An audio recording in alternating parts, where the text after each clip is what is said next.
guys, welcome to my kitchen. My name's Melissa. My YouTube channel is at Cook Keto with Melissa. Today I'm gonna make a stuffed cabbage roll, but it's gonna be low carb and it's going to be unstuffed cabbage roll. So if you want to know what unstuffed cabbage roll is, follow me to my kitchen and let's get started. So the first thing I'm going to do is show you the ingredients you're going to need for the unstuffed cabbage roll. I keep it keto and low carb. I am almost 3-year now post-op gastric bypass surgery, down 175 pounds. I've been able to maintain it because I keep it keto and low carb. So continue with the keto lifestyle, that's how I've been able to keep my weight down. So I want to show you how I make this delicious dish. It's going to taste the same as having a stuffed cabbage, but we're just going to keep it low carb. So here's what you need. So the first thing you want, you can either use water or beef broth. I choose to use beef broth, and I use Swenson's, but you can use any brand you want.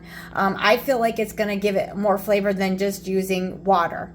I get unsalted just because I like to keep it at a low salt. Plus, you can salt as you go. That way you can control the amount of sodium that you put in your diet.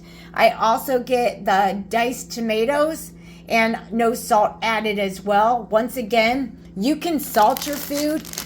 Instead of using regular kosher salt, you can use sea salt, you can use pink Himalaya salt, or you can use some kind of, other than iodized salt, whatever your salt preference is. And you salt to the taste that you want, but not have it over salted. Next thing is to keep it low carb. I cannot do rice.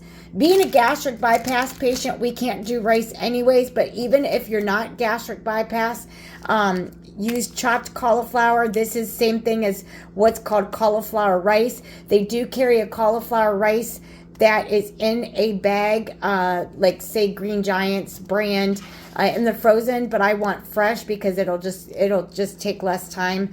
Same thing, it's all chopped like this. So this is cauliflower rice. You need 1 onion. I just have a white Vidalian onion. However, you can use whatever onion you want. This recipe calls for 1 head of cabbage. I just chose to get a slaw mix, which is just your regular cabbage, but there's no carrots in it and it's already shredded up. So I'm just trying to shave some time. And then I'm using 3 pounds of ground beef. However, you can do 2 pounds of ground beef. My husband and I like ours just a little bit more beefier and meatier. So that's why we chose to do that. If you do 2 pounds of ground beef, you can cut down on, say, if you do the pre-shredded cabbage, maybe say 1 bag. This is fine. The onion's fine. You can even cut down on, say, 1 can of your diced tomatoes. But the only difference with our ingredients is we just chose to go up 1 more pound of ground beef. And this just also gives us leftovers. Go ahead and get started and I'll show you how to make it. So the first thing you're going to want to do is brown up your ground beef. That's the first thing you want to start doing. And the one last thing that I didn't have set out is your fresh garlic. You definitely want to use fresh garlic, and I'll show you the garlic that I use. Okay, so it also calls for 2 cloves of garlic. You can use just fresh garlic and then dice it up yourself. I just buy this because it's easier just to, it calls for minced garlic anyway, so I use this. Lastly, the last ingredients you want is, and then lastly, I use Rayo's homemade marinara sauce. Now this recipe asks for tomato sauce, so you can use a Hunt's brand tomato sauce or any brand tomato sauce that you want. I just choose to use a Rayo's brand because this is a low carb sauce, and it also gives it some flavors because there's seasonings already in this. And you can use salt and pepper as your final seasoning. You can also use some Italian seasoning. It's however you want to season your unstuffed cabbage, with whatever favorite seasonings you like. So let's get started by browning the meat. Go. Okay, so right now I'm just browning my 3 pounds of ground beef. As I stated previously, you can use just 2 pounds of ground beef. I like mine really beefy. The next thing that I'm getting ready to do is just chop my onion up. So I'm going to cut my onion open, and then I have this little handy dandy chopper. It's an OXO chopper, so if you don't have one, you might want to get one. So let's get that started and get that chopped up. Good. Hey guys, so I'm getting ready to drain the grease in my 3-pound ground beef. So it's browning. So the first thing you want to do is brown the ground beef before you add anything. If you haven't already heard of this hack, you don't want to dump grease obviously down your sink. I'm pretty sure everybody knows that. I use tin foil and I just lay it in my sink, and I just make a little cup in my sink, and I do overdo it because you just never know how much grease you have. It depends upon the amount of fat that's in your ground beef. So what I do is I just dump my grease into my tin foil, and then I let it sit and harden before I toss it. So that's how I dump my grease. So my ground beef is pretty much brown. If you don't already have one of these, you definitely want to get this because it's really good to chop your meat. That way you don't have big chunks of your meat. And it looks to be ready to get dumped here in just a few minutes. So I'm going to go ahead and finish chopping up this and get it finally chopped up because I have to have room to add in all my other ingredients. Okay, so my ground beef was done. I don't have it back on the burner just yet. This is what it looks like when you put your foil in here. I just want to show you real quick if you don't know this hack. You basically just leave it sit here. It will cool off and it will harden enough for you to be able to just wrap your foil up and throw it away. So what I'm going to do is I have my canned tomatoes. I'm just going to drain them only because you're using tomato sauce, so you don't need all of the liquid. You don't want to have it too liquidy. However, if you want to leave your juice in your or with your tomatoes, that is up to you as well. I'm just not going to use my juice because I'm adding liquids to mine. Okay, so now that I have that draining, I'm going to be adding my onions while this sits and drains. Go. Okay, so I went ahead and added my 1 diced onion in here, and I'm getting ready to add, I'm going to start off with a 1/2 cup of beef broth. I use low sodium. Okay, so I just added my 1/2 cup of my beef broth. You can use a 1/2 cup of water. I chose to use beef broth because I think it'll give it more flavor. And once again, I use unsalted. However, you can use salted or regular if you want.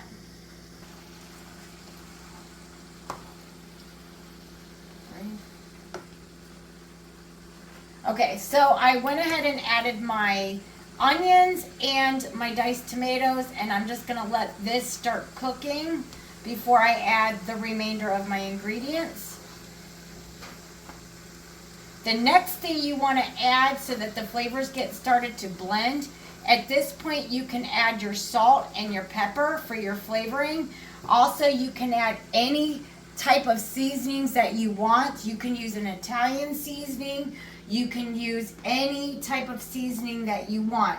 If you don't have fresh garlic, you can use garlic powder or garlic salt. Either one would work. You can even add onion powder or onion salt. It's your preference on what seasonings you want. You can also add parsley. You can add any special blend seasoning that's your favorite that you like to season this with.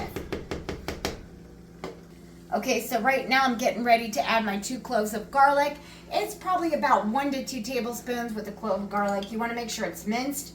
I just use it in the jar. You can use as little as garlic as you want or as much as garlic you want. My husband and I do like garlic, so I'm going to probably put a good 2 heaping tablespoons in, but you do not have to use quite as that much.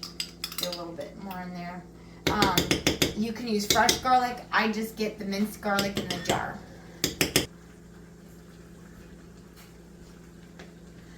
So I am going ahead I added my garlic and I let it saute just for a little bit. I got my onions in there. I hit it with some salt and pepper.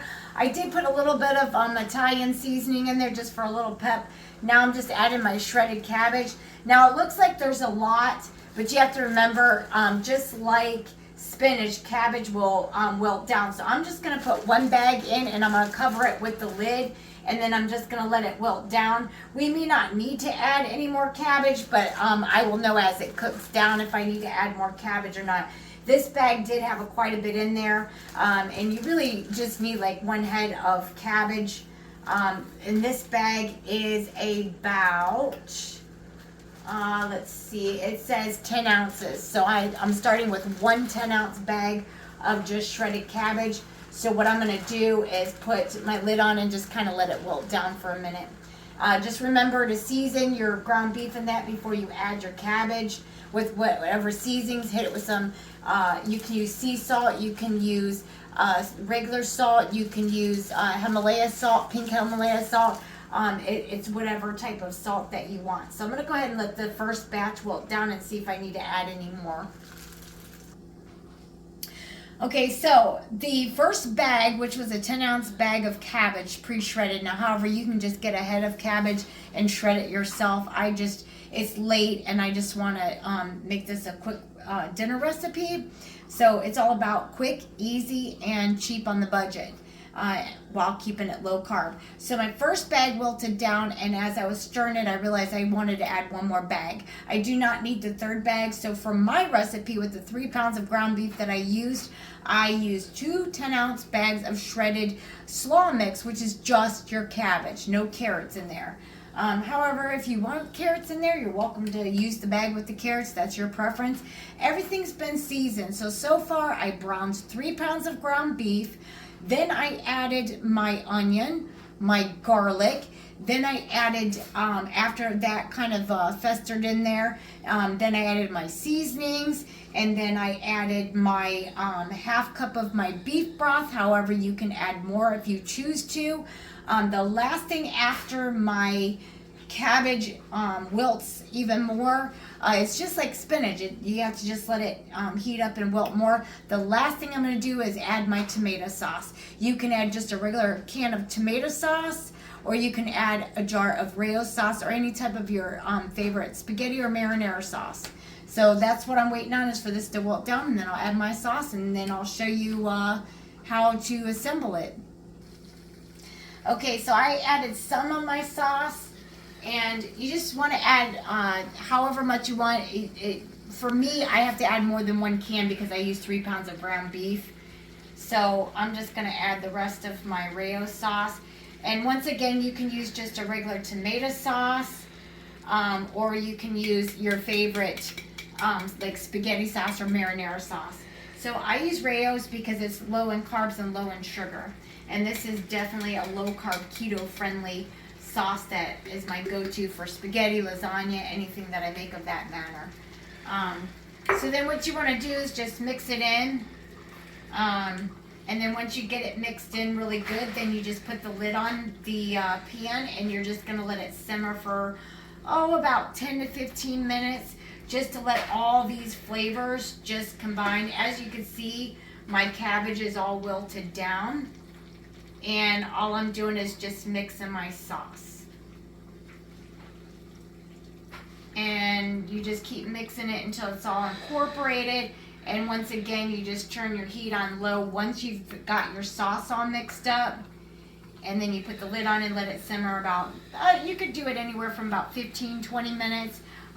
Just eyeball it, check on it, maybe stir it a couple of different times. Just make sure when you simmer it, it's on low heat.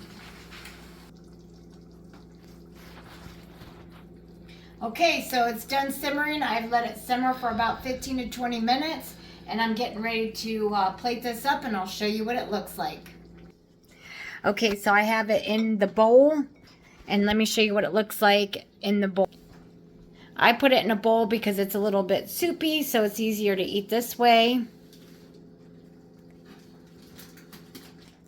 Lastly, you can top it with whatever you want. If you want fresh parsley, you can put fresh parsley on it. If you want a little bit of cheese, you can put a little bit of cheese on it. So you could hit it with a little bit of Parmesan cheese because this is almost like it's an Italian dish, or you can hit it with some fresh mozzarella. I don't currently have any Parmesan cheese, but I did have some Italian cheese on hand, so I'm going to show you what it looks like. And that's it. If you enjoyed my recipe and if you enjoyed me in the kitchen, please subscribe at Cook Keto with Melissa, and then click that bell. That way you get any new content that I post in the future for any more recipes. Thank you for following and have a great day. I'm going to go enjoy this.